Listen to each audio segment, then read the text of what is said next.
Did you know that for this movie, the actors who auditioned for the part of Derek were asked to perform the scene in the cafeteria in which Derek sings I Think I Love You a cappella?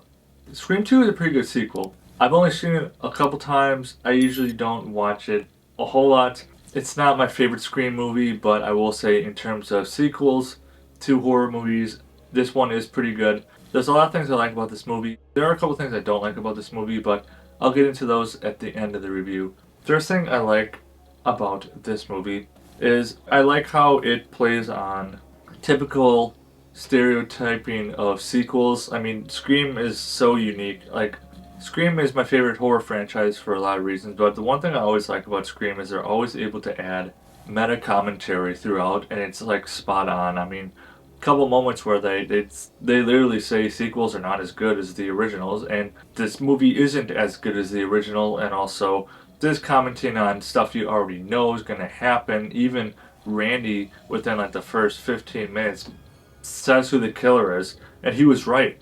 It was so easy for him to just like point it out because we know all these different tropes and we know how it's supposed to go, and it's just such a cool way to immerse the viewers in with these meta commentaries. That's what makes these Scream movies so special to me. Second thing I liked is the violence and the tension. The opening scene of this movie is really good. A lot of people say it's the best opening of all the Scream movies, and I have to agree. It's very clever, very smart. Wes Craven was a master of horror. It's just something that you would never expect.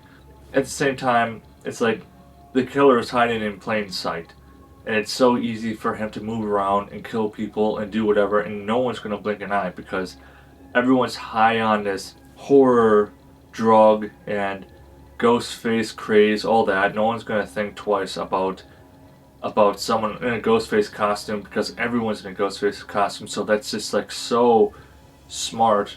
I mean, it's simple, but it's super effective to just give you an insane opening to the sequel to just really start the sequel off strong because, like I said, most of the time sequels have a reputation of not being as good as the original, but this opening really gives it a solid footing when it kicks off the movie.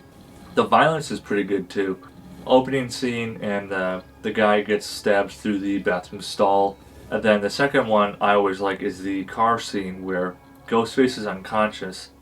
Sidney wants to take off his mask to see who it is, and the tension building there is really, really good because you just like hope, you think he's gonna wake up, right? And she keeps hitting stuff, and there's this dead silence, and eventually she doesn't do it. But that scene is really, really well executed. It definitely does a better job of tension in the sequel.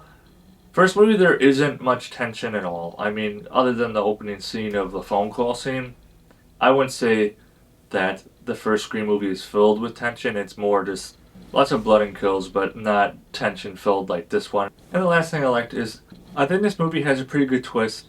I actually thought was pretty good. It wasn't someone in the friend group, which usually it is. Usually both of them are in the friend group in some capacity. This person, the second Ghostface, wasn't. Now some people are like, it was kind of a stupid inclusion, like why did this person end up being Ghostface? Kind of random, not super great. Me, I like it mainly because it's not who I expected it to be. And Laurie Metcalf did a great job as this woman. It just kind of subverted what I thought was going to happen. I originally thought it was going to be someone in the friend group, and it's not. Someone out of nowhere. I think that's like the thing that makes it such a good twist is it's a surprise hit. A surprise twist that nobody saw coming. And then the only thing I didn't like about this movie is I just felt like there were times where it was pretty slow, kind of boring. The story wasn't really developing at all. The characters really weren't doing much. I'd say it was about middle of the movie, towards the end. There wasn't much going on at all. You know, kind of dragging along a little bit until they finally picked up speed a little bit more and we got back into the movie. But that's it. I mean, like I said, as far as this goes for a horror sequel, it's pretty good. I'm always pretty happy with Scream 2. So for Scream 2, I'm going to give it a 6.5 out of 10 Mudflaps. Remember, leave me a thumbs up and drop in the comments below. What is your favorite Scream movie? See you soon.